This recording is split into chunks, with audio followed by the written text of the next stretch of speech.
Shalom Alejem, que la paz sea con todos, que la bendición del Elohim de Israel lo acompañe a todos nosotros, a todo su pueblo, que escuchan su palabra, que buscan al Elohim de Israel, que buscan tener su ruaj y ser guiado y enseñado también a través del espíritu de la profecía, que es el don que el Elohim de Israel brindó a su pueblo en el contexto y en las circunstancias en cual nosotros hoy vivimos, a fin de esta temporada de los últimos días, ¿vale? Queda una más, un fin de los días más dentro de 1000 años, pero a nosotros nos toca una temporada, una de las de las muchas temporadas de fin de los días que aparecen en las escrituras hebreas. Hoy vamos a hablar sobre la creación del mundo y la duración del plan de redención. Vamos a hacer una breve eh, presentación sin entrar demasiado en detalles, ya que sabe que tengo el costumbre de no parar. Por lo tanto, vamos a hacer un resumen recalcando, rescatando ciertos detalles que les tenemos desde el principio de las escrituras. Obviamente, cuando se trata de tiempos y de sazones y de fechas y de circunstancias que hablan sobre el fin de los tiempos o el momento de la llegada o de la actuación del día de la redención, de la actuación del Elohim de Israel, es un tema un poquito delicado y siempre hay personas que tratarán de descartar a todos aquellos que comparten su entendimiento, su discernimiento, su conocimiento con ciertas citas del Brit Hadashah, como el día y la hora nadie lo sabe. Él vendrá en el día y la hora que nadie sabe, como ladrón en la noche, y otras citas que nosotros lo sabemos bien claros, que son hebraísmos que se entienden o se explican bastante bien dentro de la cultura hebrea. Por lo tanto, es bueno que todos aquellos que usan a la ligera estas citas del Brit Hadashah, que el Mashiach, el Ben Adán, vendrá en el día y la hora que nadie sabe, como un ladrón en la noche, que traten de preguntar dentro de las fuentes hebreas qué es lo que quieren transmitir, a qué se refieren con estas circunstancias, con estas palabras. También les invito a ver eh, en el escrito el PDF o escuchar el audio. Yom HaKesech son dos partes donde hemos tratado de explicar algunas de estas palabras, de estas frases típicas hebreas dentro de su contexto para que no haya mal entendimiento. Bueno, vamos a hablar sobre Génesis 1, verso 1. No es la primera vez que hablamos o escribimos sobre este verso. Ya en otras circunstancias hemos hablado sobre el Elohim de Israel, sobre la identidad del Mashiach, sobre la identidad de Yeshua, revelada a través de dos letras que aparecen en el texto hebreo, aquí mismo en Génesis verso 1, capítulo 1. Desde el principio de la creación, desde el principio de las escrituras, se nos describe quién es el creador, se nos presenta la identidad del ser, y no solo eso, sino también el plan de redención en toda cuánto tiempo abarca el plan de redención, cuánto tiempo también dura la obra del enemigo, también para decir así, el avance, el enfoque, el dominio que el enemigo tendrá en esta tierra, muchos otros detalles. Génesis capítulo 1, verso 1 es muy importante en todos los sentidos de las escrituras. No por nada siempre tratamos de tener delante de nuestra visión, delante de nuestro como fundamento de enseñanza, la base sobre la cual se edifica la fe hebrea, el Tanaj, ¿no? Siempre yendo al principio, porque siempre podemos entender el final cuando miramos el principio. El Elohim de Israel siempre nos indica el final, ¿no? Con lo que pasó. No hay nada nuevo bajo el sol. Lo que pasa ya pasó, lo que pasó sucederá. Por lo tanto, para entender el presente, una y otra vez repetimos, es bueno volver al pasado y entender cómo estuvo en el principio, ¿no? Por ejemplo, para entender qué es lo que quiere decir en Apocalipsis 21, cielos nuevos y tierra nueva, uno tiene que volver al principio, ya que el Apocalipsis está citando el Tanaj y tiene que ver cómo fueron al principio hecho un cielo nuevo, una tierra nueva. Si no se tiene en cuenta este fundamento para ir a entender el concepto, la cultura, la enseñanza hebrea, en la luz de cual los discípulos, los profetas, ¿no? Los profetas en el Tanaj y los discípulos de Yeshua en el Brit Hadashah escribieron, uno va a sacar malas conclusiones, van a interpretar mal, va a sacar inventos disparatados. Pero nosotros no somos ni mesiánicos, ni cristianos, ni tratamos de entender una película desde la mitad, ni desde el final, sino que siempre vamos a ver desde el principio, desde el fundamento. Por lo tanto, exactamente sucede así. Cuando una persona trata de conocer al Elohim de Israel, no tiene que empezar con las enseñanzas, lo que quiso decir, lo que dijo por aquí, lo que dijo por allá, sino tratar de entender quién es la persona. ¿Vale? La fe hebrea tiene muchas ramas, tiene muchos frutos, varias raíces, pero hay una principal, y la raíz principal de la fe hebrea es el Elohim de Israel. En este caso, sobre él se edifica toda la roca, ¿no? La piedra angular sobre la cual se edifica toda la estructura de la congregación y de toda la enseñanza. Sobre esta roca angular, que algún día vamos a tener en cuenta este título del Elohim de Israel, ¿no? La roca, y especialmente la roca de tropiezo, ¿no? Porque hay varias clases de roca en las escrituras, pero hay algunas que indican precisamente sobre su obra, nos revela a través de su forma de ser, su forma de expresarse a través del idioma hebreo, el lenguaje hebreo, su identidad. Bueno, su identidad lo tenemos por escrito en un PDF sobre la letra Aleph, ¿no? Bien descrita la identidad del Elohim de Israel. En esta ocasión no vamos a hablar sobre la identidad del Elohim de Israel, solo vamos a hacer breves menciones porque el centro del asunto es la duración, el tiempo, ¿vale? Van a tener tanto en vídeo, van a tener también la diapositiva del texto del Génesis 1.1, Bereshit 1.1, en el hebreo, en el original, como también aquí dentro de la Congregación Internacional Mi Redentor es Yeshua, ya tienen la diapositiva desde antes puesta para que puedan seguir el audio. Como pueden observar,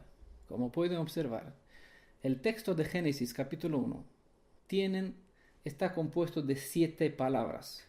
Uno puede decir, por casualidad, fueron 7, pero no creemos en casualidad ni en coincidencia. Todo tiene un plan y un propósito dentro del plan de Elohim, porque para comprender la importancia de las fechas, hay que entender que no puede haber un plan profético de Elohim sin fechas, sin números. No por nada todos los números hebreos todas las consonantes hebreas tienen un valor numérico, tiene un correspondiente numérico. Y no por nada las palabras tienen una suma, y aunque no compartimos la gematría, la forma de estudiar el hebreo a través de la coincidencia o de las referencias de los números y de la suma de las palabras, aún así se puede rescatar buenas enseñanzas, se pueden presentar ciertas enseñanzas que difícil que una persona pueda decir coincidencia, ¿no? Hay que decir, hay coincidencias demasiado grandes. Bueno, Génesis 1.1 tiene 7 palabras, ¿vale? La primera palabra es Bereshit, la segunda es Bara, ¿vale? La tercera es Elohim, la cuarta es una palabra que no se suelen traducir porque no está correspondiente en los demás idiomas, pero en hebreo está compuesto esta palabra por 2 letras, 2 consonantes, que es la primera y la última, el Aleph y la Tav, que juntas forman la palabra Et, ¿vale? La tercera palabra es Et, la quinta palabra es Hashamain, La sexta es Ve'et. Y la séptima es Haaretz. ¿Ah? Bereshit, Bara, Elohim, Et, Hashamayim, Ve'et, Haaretz. ¿Vale? Al principio, en el original, al principio de la creación, creó Elohim, Aleph Tav, es decir, Et, el cielo y la tierra. ¿Vale? Es como se suele traducir en la mayoría de las tradiciones, excepto que no se agregan las palabras Aleph Tav, ¿no? Al principio Elohim creó el cielo y la tierra sin especificar qué es Aleph Tav. Entonces,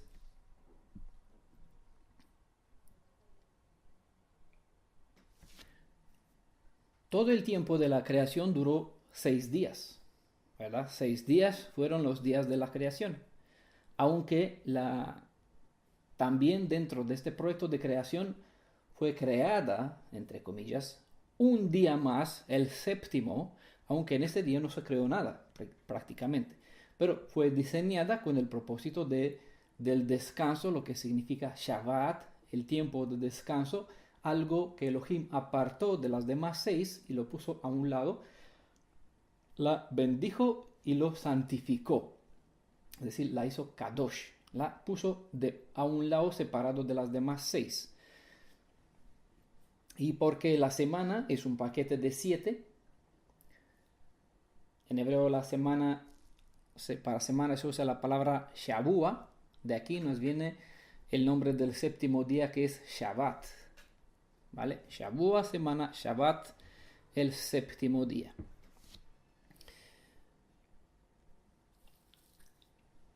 Pero los 7 son un paquete entero, ¿vale? No se puede dividir en unidades de tiempo separados, no se pueden hacer cálculos separados. Todas las divisiones es formada de una tarde y una mañana, día 1, 2, 3, 4, 5, 6, 7, ¿vale? Y forman aquí un paquete completo, no se puede romper en otras funciones. No puede ser una semana, no puede haber una semana de 6 días, no puede haber una semana de 10 días, 9, 8. Por lo tanto, es importante este número 7 y no por casualidad tenemos en Génesis 1:1 en el primer verso 7 palabras. El número 7 es importantísimo dentro de la cultura y el mensaje abarcado dentro de las leyes hebreas porque se repite muchísimas veces y lo vemos especialmente dentro de las 7 festividades en Levítico 23, repetidas una y otra vez, y allá se nos presenta también una fiesta de 7 días, una fiesta de 8 días,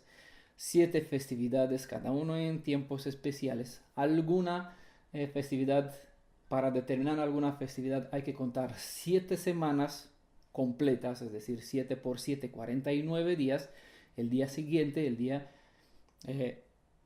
siguiente después de los 49, después de las 7 semanas, es el día de Shavuot, ¿no? La festividad, la segunda festividad de las primicias, la cuarta festividad de las santas convocaciones, de las reuniones de Elohim. De hecho, será el primer día de la semana, hoy estamos en un día de Shabbat, el día de mañana corresponde al domingo gregoriano, es el primer día de la semana del calendario hebreo, por lo tanto el día 12 del mes en cual estamos, del quinto mes gregoriano, es el día de Shavuot, ¿no? Es el día número 50 desde cuando se presentaron la primicia de cebada, ¿no? Cuando se presentaron el Omer, esta cantidad de espigas, de semillas de espigas en Aviv, se presentaron de Elohim, se mecieron delante de Elohim. 7 palabras. Lo que es importante, y no por casualidad, la Biblia, las escrituras empieza con la letra segunda del Aleph Bet hebreo. No empieza con la letra Aleph, sino con la letra Bet, Bereshit. Como saben, y vamos a hablar un poquito más, vamos a presentar la relevancia de la razón. Como saben, la letra Bet en hebreo viene de la palabra casa. habitación, morada, ¿no? La Bet es de Beit, o de Bet, que es casa en hebreo. Pero, ¿por qué no empieza con el Aleph? Porque Aleph siempre ha sido reservado como principio de todas las cosas, tiene su forma pictográfica, originalmente la forma de un toro, la cabeza de un toro, como símbolo de lo que transmite la enseñanza del mensaje contenido dentro de esta letra, que es la cabeza, es el jefe, es el que tiene la prioridad delante de todo, el que encabeza. La letra Aleph ha sido designada, reservada para describir al ser, al Elohim de Israel, que está antes de toda la creación, antes de que haya la creación, antes en el Bereshit, al principio de todo Elohim ya está. Así se describe bien en el Brit Hadashah, en primer capítulo, en primer libro, el primer verso, primera de Juan, capítulo 1, verso 1, al principio Elohim, ¿vale? Al principio, ¿qué es? Aleph, ¿vale? Hemos visto que la letra Aleph por sí misma describe la identidad suprema del Elohim viviente, Elohim que nosotros conocemos, a quien se nos reveló. De hecho, sobre esta letra le voy a hablar en esta ocasión un poquitín más para que vean qué tienen que ver con el plan de redención y con la duración de la obra de la actividad de la maldad dentro del ser humano hasta que llegará el Shalom, ¿no? La letra Aleph, como vimos en la presentación sobre la identidad del Mashiach, está compuesta por tres consonantes, ¿vale? Tres consonantes que de hecho son dos yod, perdón, y un vav, ¿vale? Tiene una vara diagonal, una vara que va para arriba, otra que va para abajo, ¿vale? Las que va para arriba, la que va para abajo, que la pueden mirar en el dibujo, son dos yod. Y la yod, la letra yod, la consonante yod, son las letras más pequeñas que hay en todo alfabeto hebreo, ¿vale? Es más pequeña letra, pero aún así es más grandiosa porque ellas están en todas, ¿vale? Y eso no es por casualidad, así descrita, presentada de esta forma, al ser más pequeña, lo que dijo Yeshua, el Redentor en el Brit Hadashah, ninguna yod de la Torah se perderá, ninguna coma, nada, hasta ningún punto, hasta que no se va a cumplir todo lo que está escrito. Por lo tanto, aquí vemos un poquito de las cosas que se cumplirán. 7 palabras, ¿vale? 7.000 años de 7 días de la creación, quería decir. Entonces, la letra Aleph tiene un Vav, está compuesta por un Vav, es esta varita que está en diagonal, y la Vav en el significado del alfabeto hebreo describe o significa, representa un clavo, un gancho, algo que hace conexión. Mientras hay un Yod que va para arriba, otro Yod que va para abajo, ¿vale? Hay un Vav por medio que hace conexión entre los dos y unen los dos Yod, ¿vale? Los dos Yod, cuando se juntan, Yod y Yod, dentro de los escritos rabínicos, dentro de los escritos hebreos, pueden encontrar siempre cuando aparecen dos Yod juntos, debajo de ellos aparecen el título Adonai.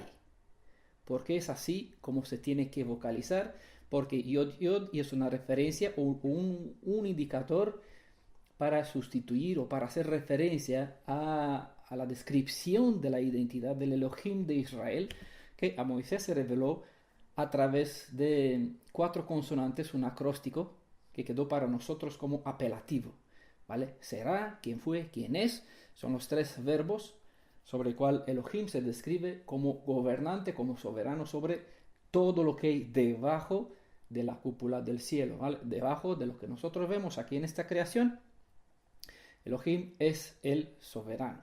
Y así se describe porque nosotros estamos en tiempo, Él está al control de todo, Él está el primero, es el último, el fin, ¿no? Y el principio, y no por nada, encabeza a través de la letra Aleph toda esta historia nuestra.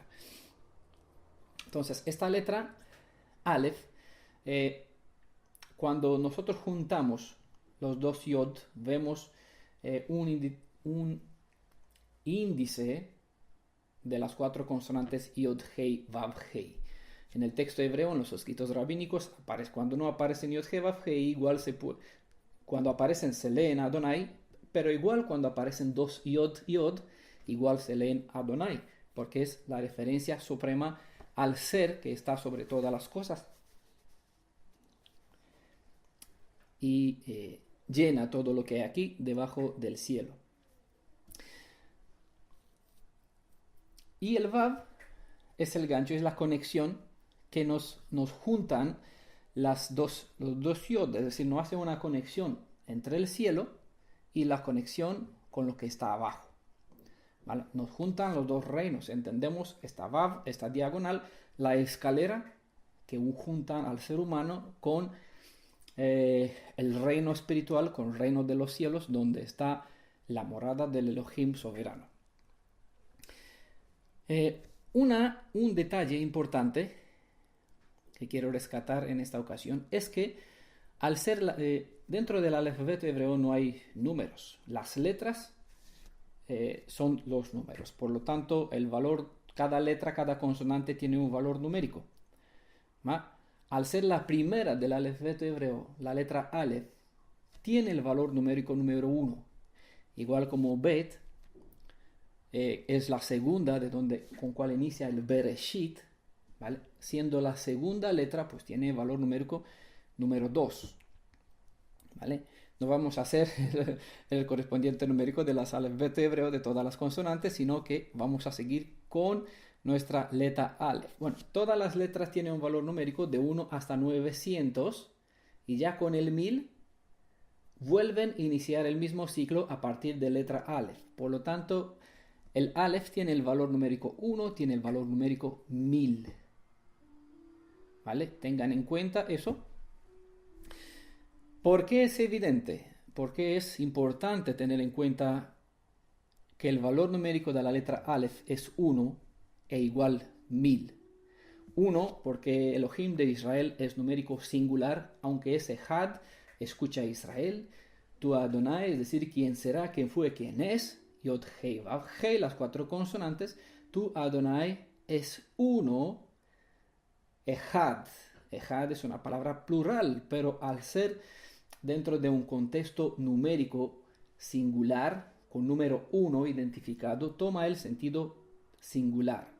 ¿Va? Por eso no hay dos dentro del Elohim. Cuando se habla de Shema, del Elohim de Israel, no cabe la posibilidad de que haya dos seres dentro de la fe hebrea en el Elohim de Israel, sino uno mismo. Porque el valor numérico del Aleph que se dedica a Elohim para describir su identidad es 1, no es 2, no es una pluralidad, ¿vale? Ahora, entendemos que hay un Yod para arriba y un Yod para abajo, por lo tanto hay una conexión, ¿vale? Hay un mundo espiritual, un mundo terrenal.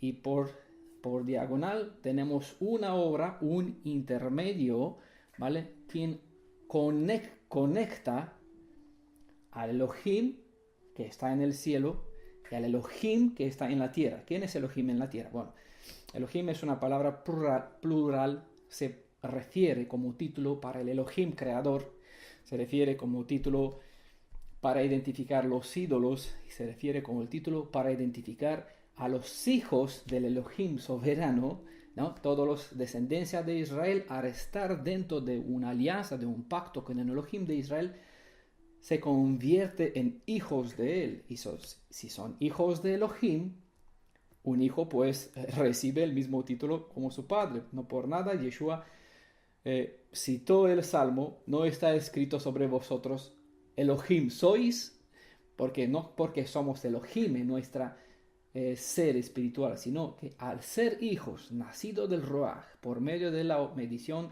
de la identidad de Yeshua, quien es un Ruach vivificante, como vimos presentado en audio por escrito también, llegamos a ser hijos suyos. Por lo tanto, el título de Elohim se atribuye también al hombre, también a los jueces, a los dirigentes, a las personas que fueron dejadas como administradores dentro del pueblo hebreo. También se le atribuye el título de Elohim. Por eso es una palabra plural. Según el contexto se puede identificar a quién se refiere. Y es lo que hace, por eso especifiqué el Vav, conecta, ¿vale? El Yod a Elohim soberano con su criatura. Su criatura, como se describe, Adán ben Elohim. Adán era hijo de Elohim porque estaba en conexión con él, todavía no servía al Padre de este mundo, al Elohim de este mundo, sino que servía al Elohim, su Padre del cielo. Cuando por medio del pecado dio la espalda al Elohim vivificante, el Elohim de este mundo, el Hasatán, se convirtió en el padre de Adán. Y de aquí la naturaleza que está dentro del ser, un tema bastante profundo aquí, la naturaleza pecaminosa, ¿no? Esta conexión que lo hizo dependiente de su padre, de su un otro Elohim, y perdió la identidad y semejanza del Elohim del cielo, ¿vale? Para servir a la naturaleza pecaminosa. De aquí viene el sentido hijo del hombre, ¿vale? Que siguió sus propios impulsos, su propia naturaleza durante un X lapso de tiempo que vamos a verlo. Es aquí donde quiero llegar. Bueno, hay 7 palabras porque vemos que hay una semana de 7 días de creación. También sabemos que como el Aleph tiene un valor numérico 1, cada palabra, cada día tiene un valor numérico individual 1, pero igual tiene valor numérico 1000, ¿vale? Por lo tanto, cuando llevamos a mirar cada día de la creación en la luz de la obra que sucedió dentro de la superficie de la tierra, del desarrollo de la vida humana, vemos que hay un desenlace de 6.000 años más uno más, ¿no? 6.000 más 1 son 7.000 años de historia asignada a esta tierra dentro del plan de redención o para que se complete el plan de redención. Entonces, la letra Aleph tiene el valor numérico 1, tiene el valor numérico 1000. Quizás alguna persona puede decir, qué casualidad que dentro del Génesis 1, verso 1, no solamente que hay 7 palabras, sino que hay 6 Aleph. ¿Vale? Bereshit, la tercera letra es un Aleph. Bara acaba con un Aleph, la tercera letra es un Aleph. Elohim inicia con la letra Aleph. La cuarta palabra inicia con un otro Aleph, ¿vale? Et, forman la palabra et, la cuarta letra. La sexta palabra contiene el quinto Aleph, ve'et, ¿ah? Y la última palabra, la séptima, contiene el sexto Aleph, Hayah y la tierra, Haeretz y la tierra. Entonces, dentro del primer verso, vemos que hay 6 Aleph, hay 7 palabras, ¿vale? El proyecto de 7.000 años, lo que dura la redención. Y tenemos 6 Aleph. Y por lo tanto, si Aleph tiene valor numérico 1000, 6 Aleph es igual a 6000, ¿vale? 6000 años. 7 palabras, 7000 años del plan de redención. 6 Aleph, ¿vale? Por 1000, 6000 años. Ahora vemos en Génesis capítulo 3, verso 2, será la única cita, creo que les voy a citar, bueno, no será, habrá una más, ¿no? Todos conocéis la historia de Noé, donde dijo, Génesis 6, verso 3, dijo Adonai, mi aliento no permanecerá en el hombre para siempre. Después de la caída, después del pecado, ¿vale? Ya que no es más que carne, que se le concedan solo 120 años. La palabra que está en hebreo es la misma que sirve para años, para temporadas, para edades.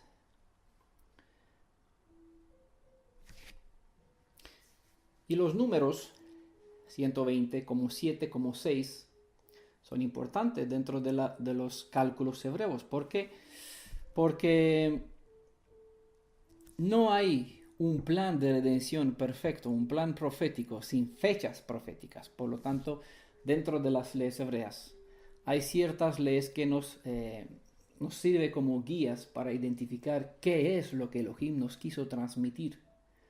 Así vemos que de 50 en 50 años hay un año jubileo, un año de la liberación de la esclavitud, ¿vale? Se llama en hebreo el año Jovel. Y el año Jovel, en el día de 10 de Tishri, se tocaba al final de la obra de expiación, se tocaba la trompeta, y en toda la tierra de Israel, no solamente en Jerusalén, o en Shiloh, donde estaba el santuario antes, sino en toda la tierra de Israel, anunciando el inicio del año Jovel. ¿Qué sucedía en aquel año? Pues era el año de la libertad, lo que Yeshua presentó dentro del, citando el Tanaj, no mencionó el año de la libertad, sino el día, ¿no? Fue ungido para dar libertad a los esclavos, para librar las cadenas, para anunciar el año, ¿no? Y el día, como está escrito, en el día de la venganza, ¿vale? Yeshua no trajo el día de la venganza, pero el año nos avisó que el reino de los cielos está cerca y que el año de la redención, o el jubileo de la redención que nosotros estamos esperando en estos días, está cerca. Puede que para algunos también le puede decir que es casualidad que si dividimos los 6.000 años, 6.000 años en 120 edades, tiempo asignado en cual el aliento o el ruaj, el espíritu de Elohim, intercederá, obrará, luchará, mediará, estará en diagonal el Vav, ¿no? Para juntar el cielo con la tierra. Esta obra de redención durará 120 años, ¿vale? Dice en Génesis 6:3, 120 edades. Por 50 años, ¿vale? Lo que dura el año jubileo, lo que indican cada jubileo, 120 por 50 nos da la suma de 6.000 años, ¿vale? 6.000 años. Estamos a poco del cambio de milenio. Por eso la revelación sobre la importancia de los 6 Aleph, que está dentro de las 7 palabras del texto original principal, con cual se encabeza todas las escrituras hebreas. Mi aliento, mi ruaj, no permanecerá o no intercederá con el hombre para siempre, ya que él no es más que carne, la naturaleza es pecaminosa.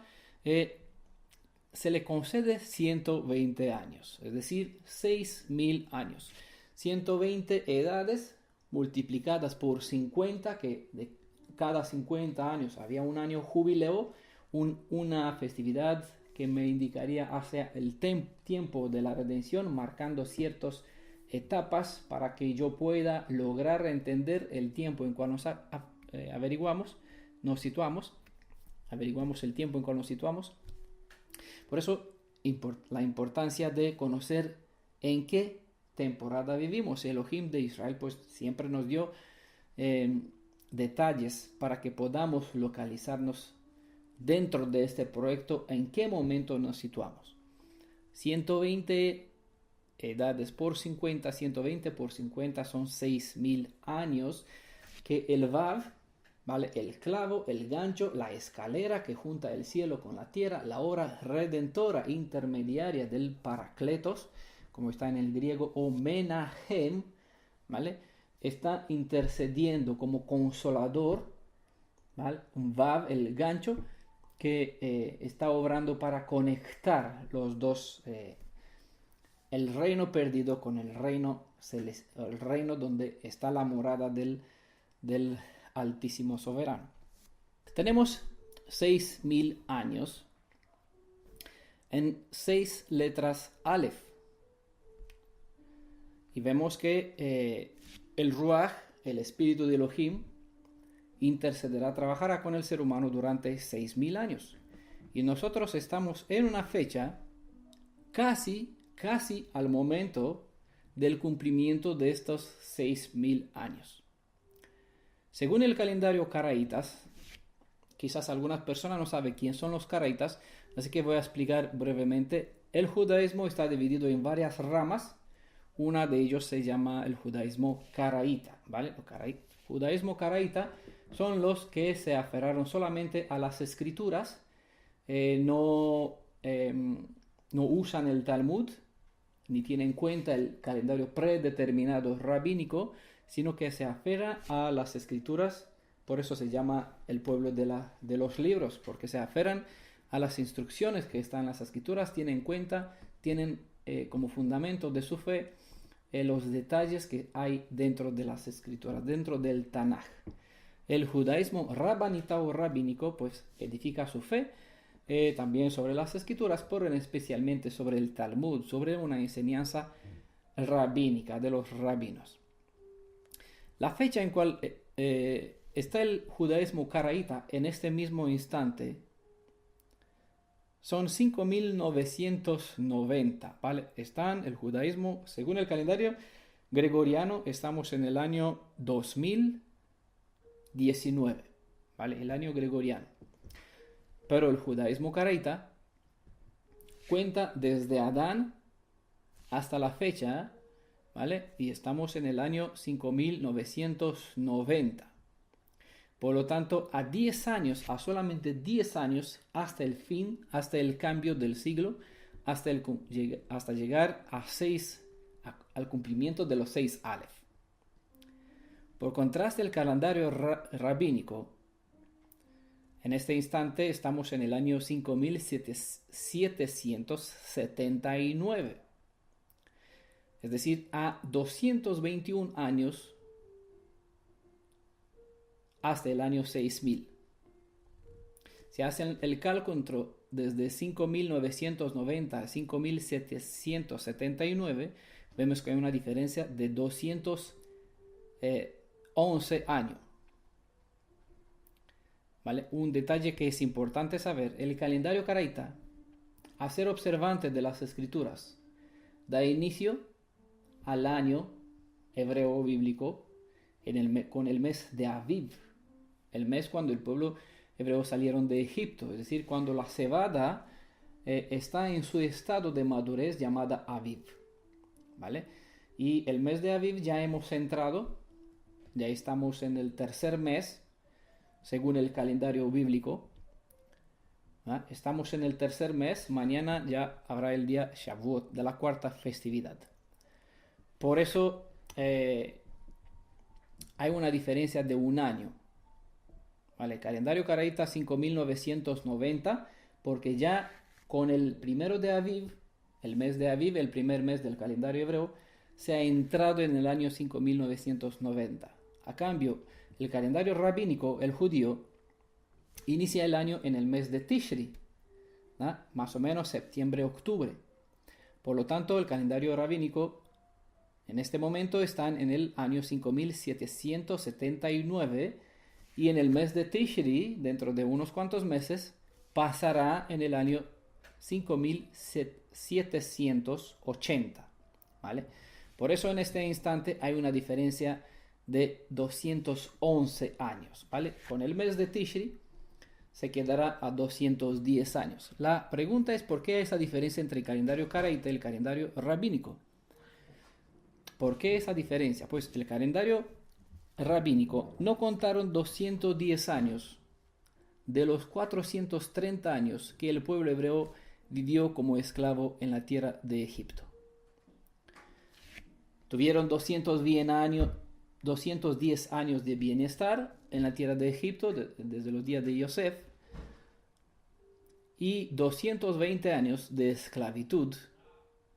En total hacen 430 años. Sabemos bien claro que el pueblo de Israel salieron de Egipto exactamente en el día cuando se cumplieron 400 años de estancia en la tierra de Egipto. Así que si a los 5.779 años en cual está el calendario rabínico, si le agregamos los 210 años que ellos no han contado, años de esclavitud, años de bienestar en la tierra de Egipto, tenemos como resultado una suma de 5.989.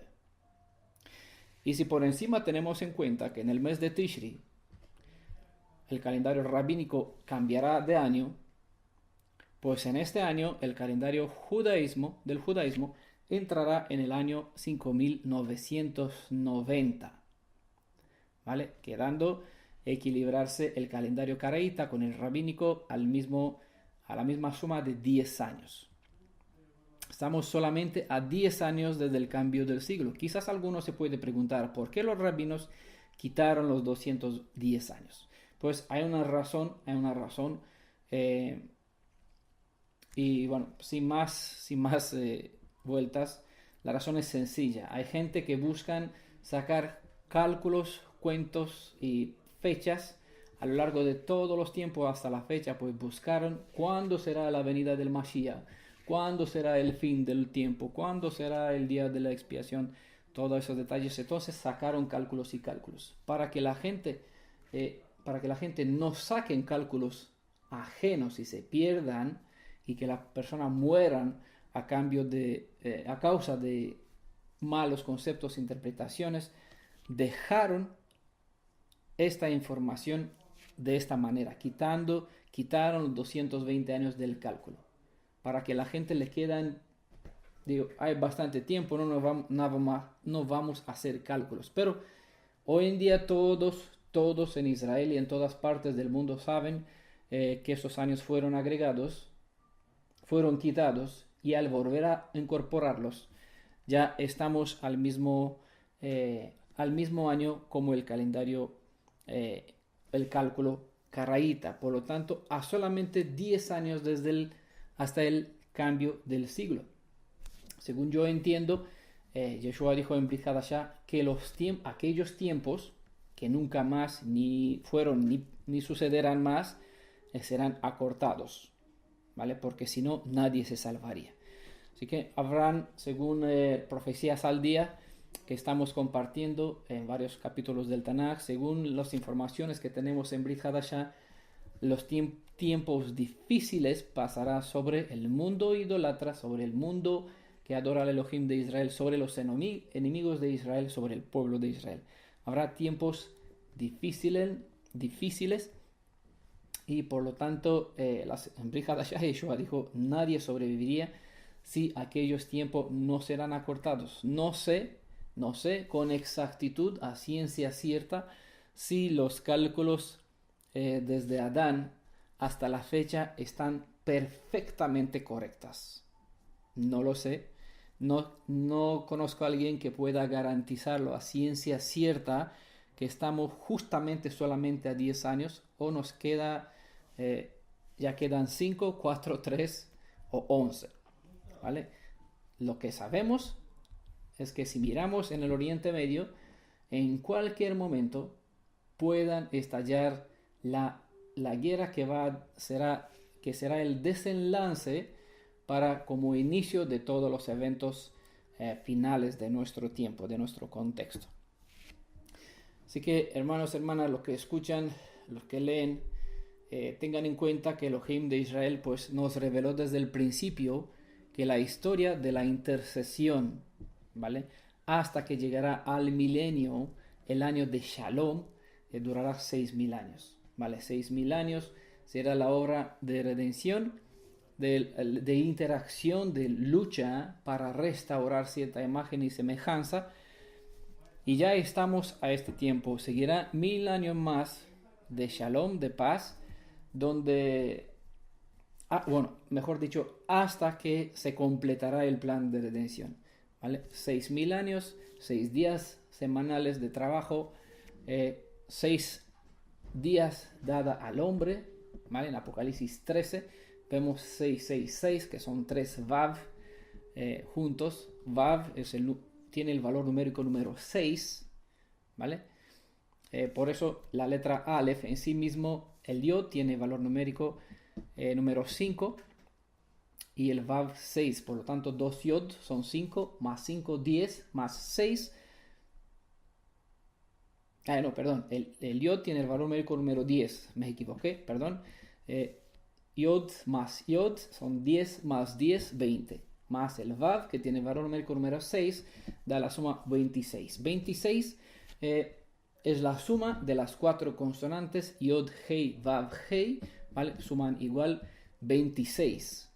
Igual, como extra, porque necesitamos 2 o 3 testigos para identificar al Elohim de Israel. Ya lo vemos a través de las 4 letras, que tiene valor numérico número 26. Lo vemos a través de la letra Aleph, que es 26, y también lo podemos ver no solamente en el Aleph, ¿vale? Donde hay la diagonal, el Vav, un símbolo de la redención, de la intercesión, quien es describiendo en la obra del Redentor, sino también lo vemos dentro del nombre de David, ¿vale?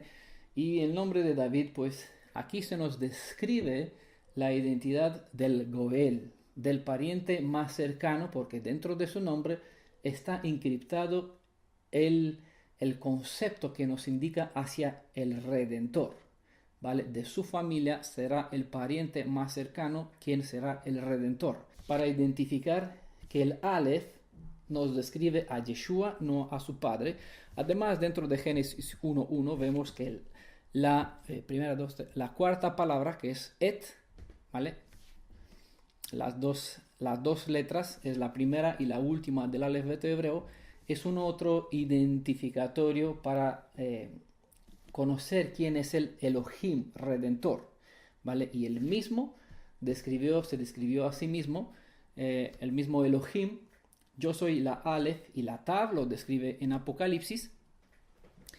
Y el primero y el último, ¿no? Y mirarán hacia mí, dice en el Tanaj, a quien han traspasado. Mirarán al Aleph Tav, está en el texto en original en hebreo, a quien han traspasado, es decir, al Vav, que fue clavado, y a quien han clavado. Obviamente no al padre de Yeshua, porque todos sabemos que el Aleph Tav, el primero y el último, como describe en Apocalipsis 22, es Yeshua mismo. Él es el primero y el último. Él es la Aleph y la Tav. Él es el Et Elohim, quien extendió sus manos para conectar el cielo con la tierra y se hizo redentor por medio del Vav, por medio de dejarse matado, no muerte sobre el madero.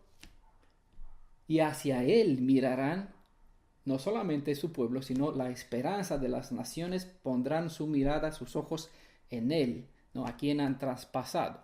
Y otro detalle relevante, que decía que le voy a leer otra cita de la Biblia, aunque cité varias. Otra curiosidad, que puede decir casualidad por algunos, ya demasiadas, ¿no? Hasta ahora, ¿verdad? Vemos que en la Bereshit, bara Elohim et, ¿va? Es la cuarta palabra, Bereshit, la primera, bara segunda, Elohim tercera, y la cuarta palabra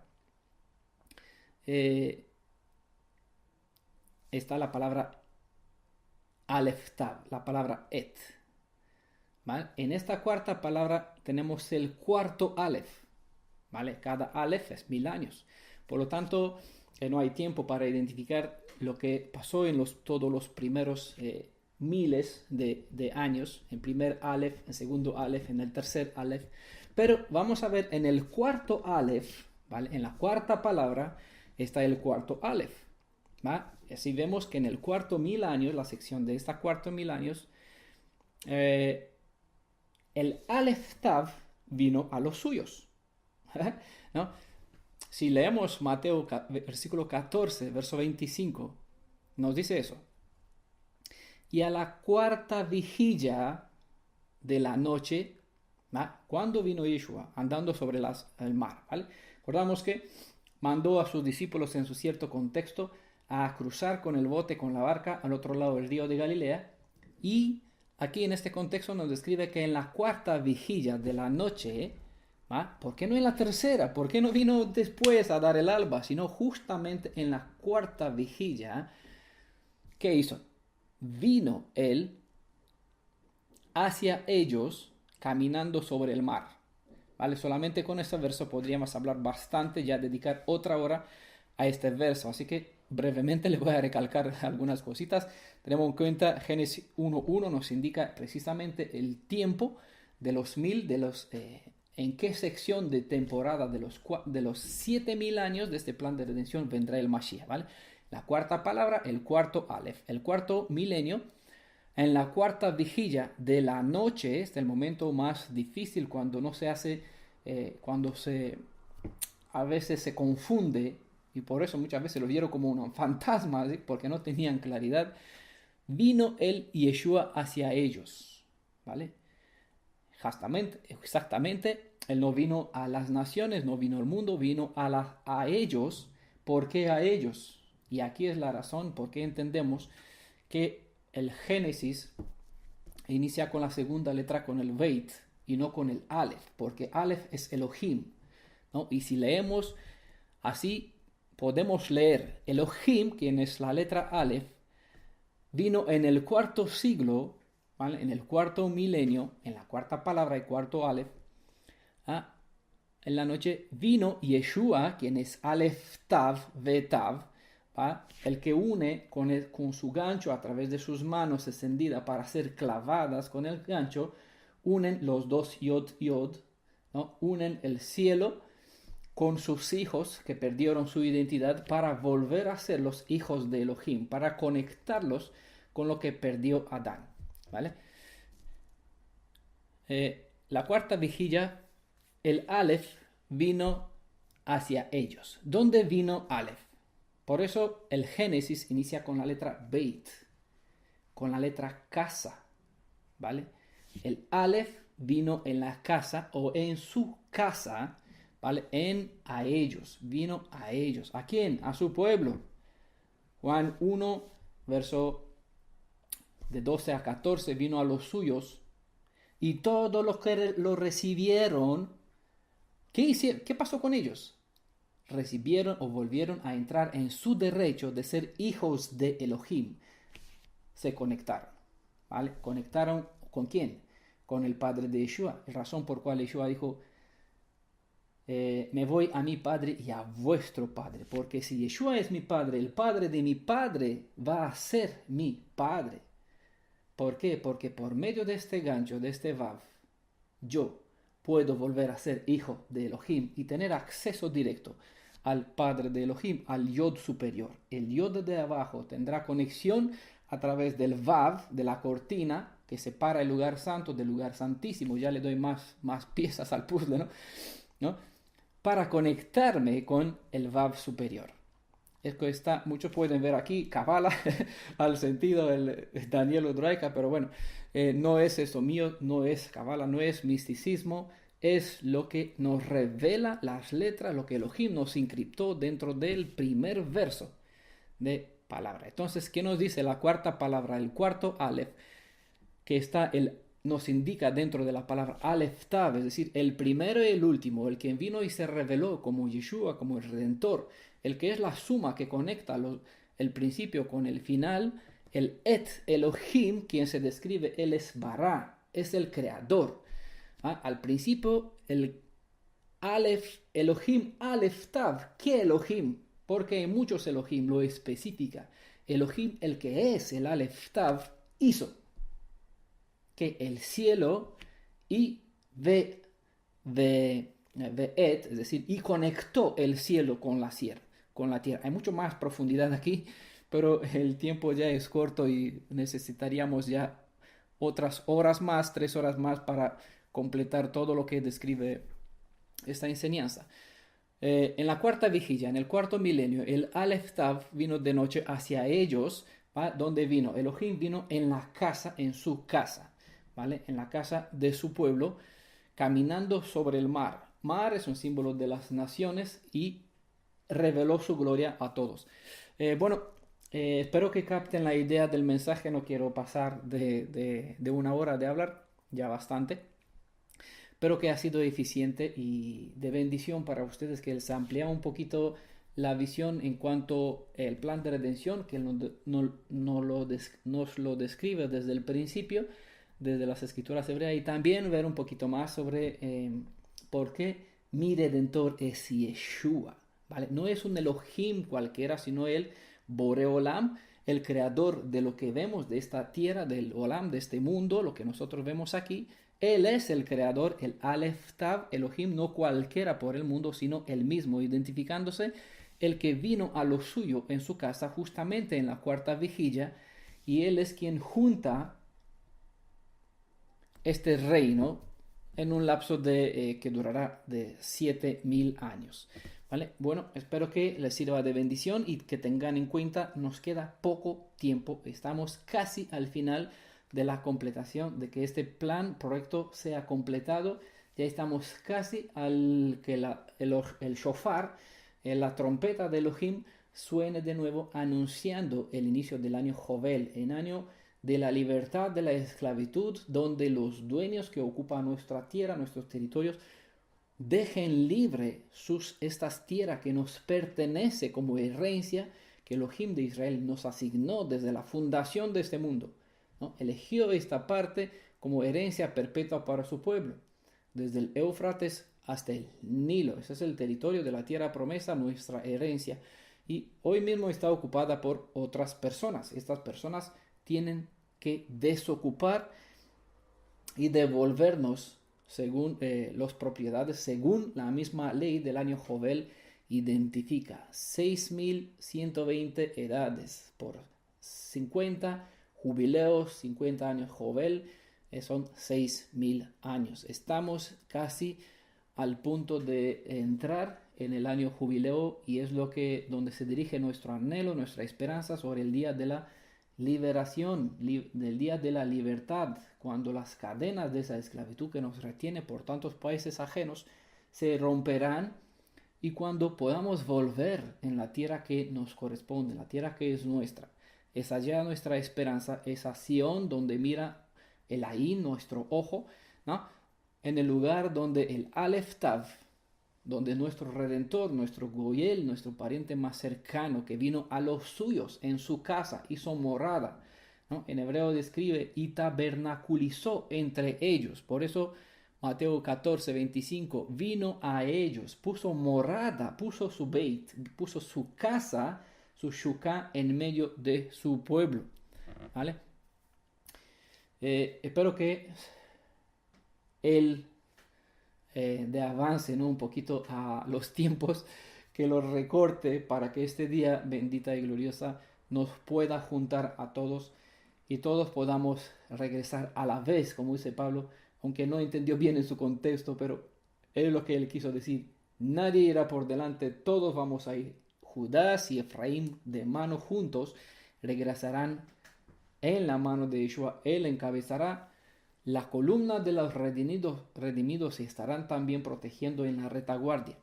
Bendiciones desde España, desde Sefarad, para todas las ovejas esparcidas del pueblo de Israel, de Jacob, sea por donde sea que están por el mundo, en el bendito nombre de Yeshua, nuestro Elohim, nuestro Goel, para la gloria de su Padre para siempre. Amén.